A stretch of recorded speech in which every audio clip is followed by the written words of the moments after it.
Flowise makes it super easy to build AI agents. And with the release of version 3, it just got way simpler.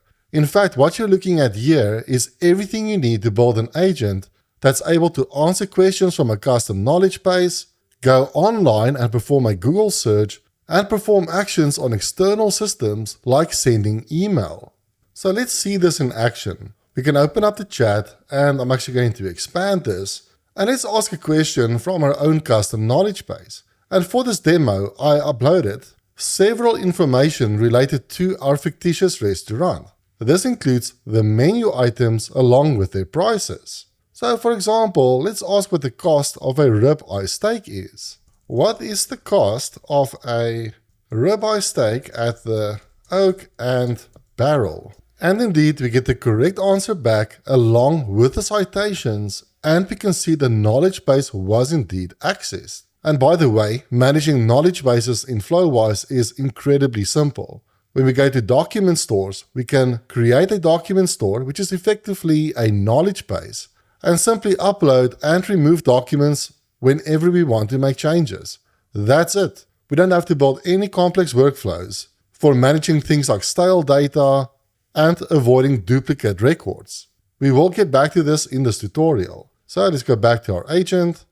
Let's get our agent to perform a web search. So let's ask, who won the 2025 Oscars? And here we can see the web search tool was indeed called, and we get the best actor, actress, supporting actor, and supporting actress. And doing a quick Google search, this does seem to be correct. Let's get our agent to send an email. Let's say, email these results to leonvansaildev@gmail.com.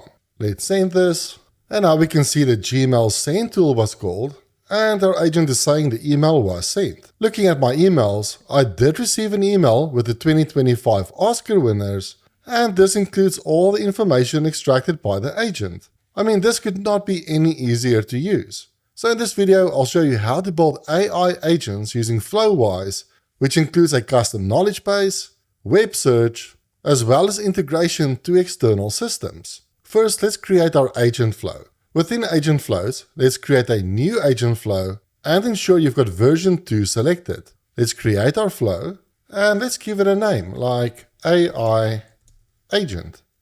Then from add nodes, let's add our agent node like so, and let's double click on this agent. I'm going to give mine a name like my assistant. For the model, I'm going to select chat OpenAI. I'll select my OpenAI credentials. And for the model name, I'll simply leave it on GPT-4o Mini. Great. Under messages, I'm going to add a system message. And here, I'll define a role. Let's expand this. And let's just say, you are a friendly AI assistant. Answer the user's questions in a friendly and helpful manner. Let's save this. I'm going to close these parameters. And let's scroll down. And here you will find the section for tools, and this is where we can add things like calculators, integration with external systems, web search, etc. We want to give our agent the ability to answer questions from the web. So let's start by adding a web search tool. Under Tools, let's search for SERP API, and then under SERP API Parameters, click on Credentials and click on Create New.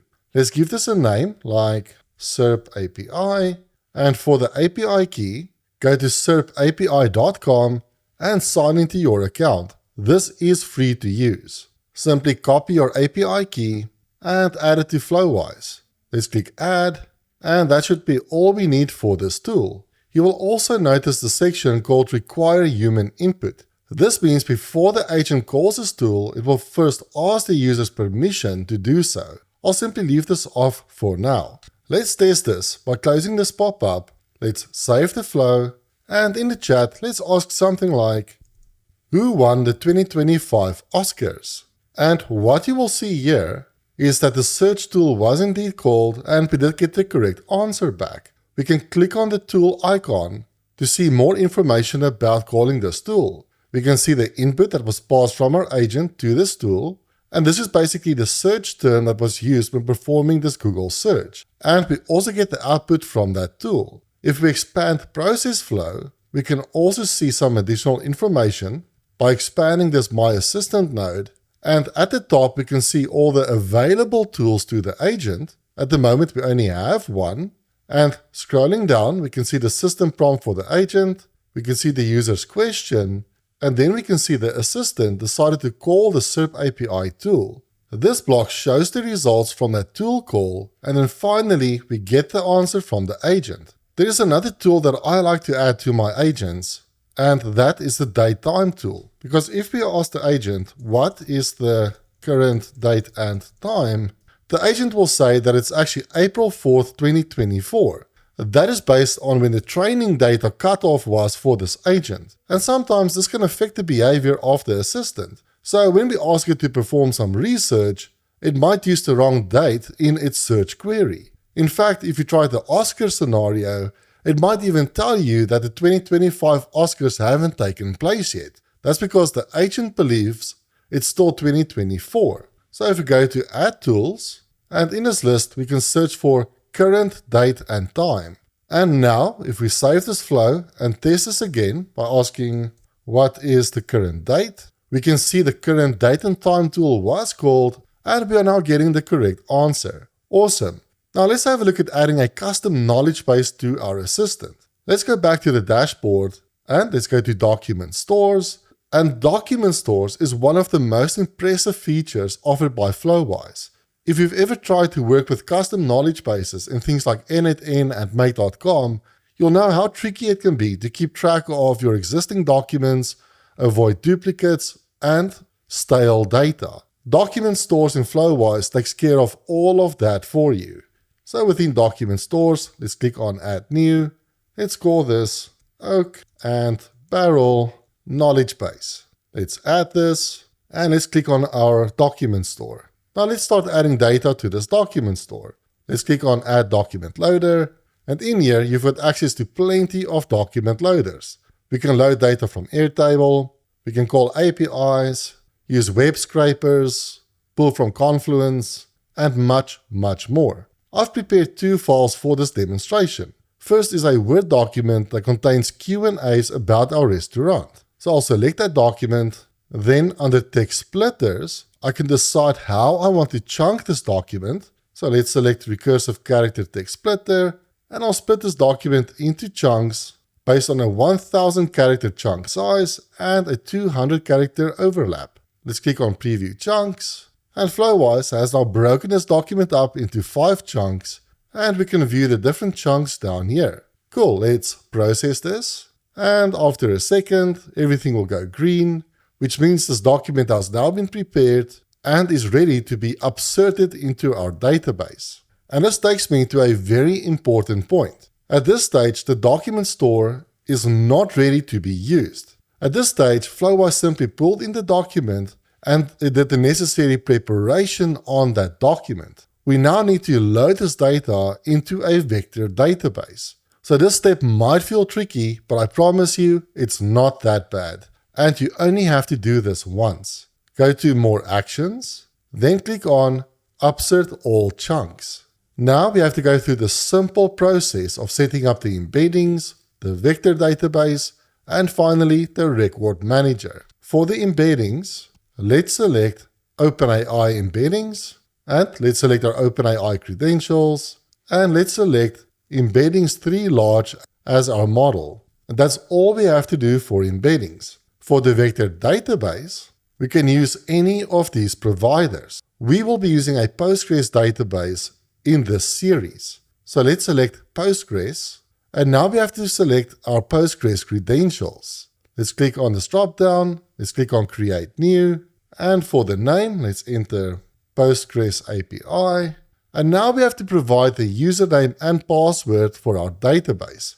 Now, we don't yet have a database available, so let's go ahead and set one up. In order to set up a free Postgres database, go to supabase.com and then sign up for an account. From your dashboard, click on New Project, and let's give it a name, like Flowise V3 Tutorial. Then create a password, and do make a note of this password as you will need it later on. Then select your region.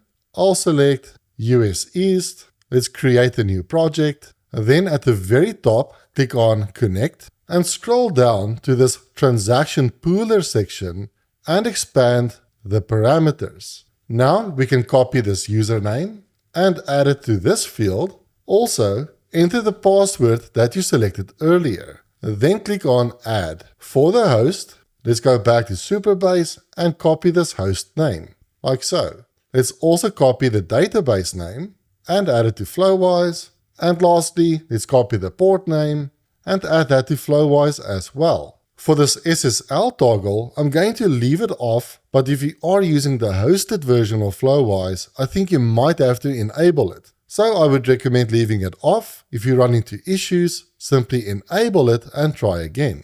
And we don't have to change anything else on this page. So this vector store will be used to store these chunks or the documents in this database. The record manager is responsible for keeping track of our data and avoid stale data and duplicates. And also, if we delete data from our knowledge base, the record manager will ensure that data gets removed from our vector store as well. This is very easy to set up. Again, we'll select Postgres Record Manager. We'll select the Postgres credentials.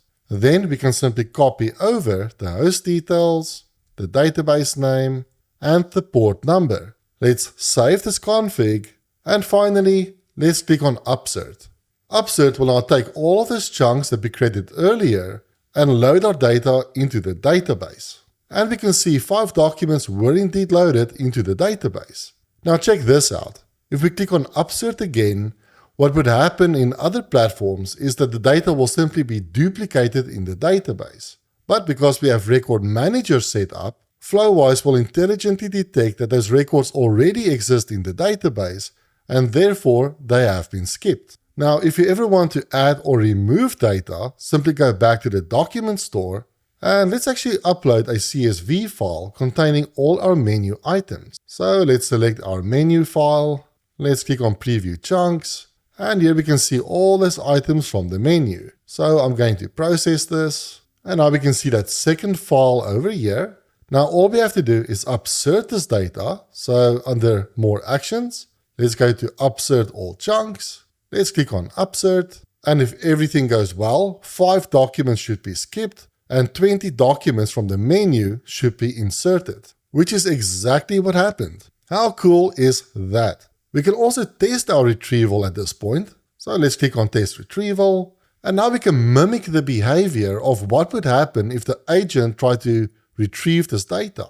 Let's say ribeye price. Let's run this. And indeed, we get the ribeye price back. Or what about current specials? And great, the first document contains the current specials from the Oak and Barrel. Of course, deleting data is just as simple. Simply delete the document and run the Absert process again. That's it. Now, how do we use this document store in our agent flow? That's really easy. Let's go to our agent. Let's double-click on our agent node. And scrolling down, we can find this document store section. So all we have to do is click on Add Knowledge from Document Store.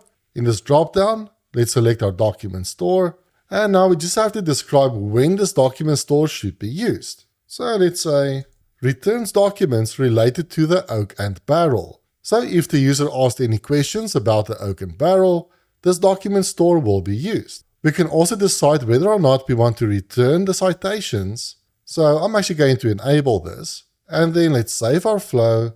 And let's ask a question like, what are the current specials at the Oak and Barrel? Our knowledge base was called and we get the correct answer back, along with the supporting documents. Our agents are also able to integrate with external systems using the Composio tool. For example, let's say we want our agent to be able to send emails on our behalf. Let's do that now actually. Under Tools, let's add the Composio tool, and then within Composio parameters, let's click on Credentials, and let's click on Create New. Let's call this Composio API, and for the API key, head over to composio.dev, And Composio just makes it very easy for AI systems like Flowise to integrate with external platforms. And do take note, they also offer a Composio MCP server, which is also supported by Flowise. Go ahead and sign into your account. Then from your dashboard, go to Settings, and under Project API Keys, let's add a new API key. Let's call this Flowise v3 tutorial. Let's copy the key and add it to Flowise. Let's click on Add. And before we do anything on app name, status, or action, we need to set a few things up in Composio. Basically, all we have to do is tell Composio which apps we want to have access to. So let's go to All Apps. And here you will see hundreds of integrations with external systems, like Outlook, Google Docs, Airtable, and much, much more. Because we want to send emails, we can set up an integration to Gmail. So let's click on Gmail. And on this page, we can see all the actions that are available within this app, like the ability to send emails, read emails, etc. Let's then click on Set up Gmail Integration. On the left-hand side, click on New Integration, select OAuth 2, then scrolling down, click on Create Integration. Then click on Try Connecting Default Gmail. You will now be asked to select your email address, so let's do that. Let's click on Continue, let's click on Continue again, and that's it. We can now close this pop-up, and if we go to Integrations, you should see Gmail in this list of integrations. I've already tested this a few times, so I do have a few Gmail connections, but you should only have one. Back in Flowise, simply click on Refresh next to App Name, and in this list you can see all the apps that are available within Composio. Of course, we are interested in Gmail. If we refresh the auth status, this will tell us that we currently have an integration with this app. If you don't see connected here, it simply means you haven't set up the integration to that app yet. Then under Actions to Use, let's refresh this. And here we can see all the actions that are available to this app. So we can select the ones that we want to make available to our agent. For instance, we want to give our agent the ability to send emails. But I do want to note you are not limited to adding one action at a time. Simply click on this drop down and add any other actions you want to include as well. I'm simply going to go with send email only. And that is really it. Let's close this. Let's save our flow. And let's try sending an email. Let's say send this information to leon.vansaledev@gmail.com. Our agent says this email was successfully sent. We can see the Gmail send tool was indeed called. And looking at my email, I received this one called Current Specials at the Oaken Barrel, which contains the current specials. Now, of course, we've barely scratched the surface in what is possible in Flowise. And in the next few videos, we will be exploring more complex scenarios like multi-agent teams and using state. So if you are enjoying these videos, then hit the like button and subscribe to my channel to stay up to date on all the new Flowise videos. I'll see you in the next one. Bye bye.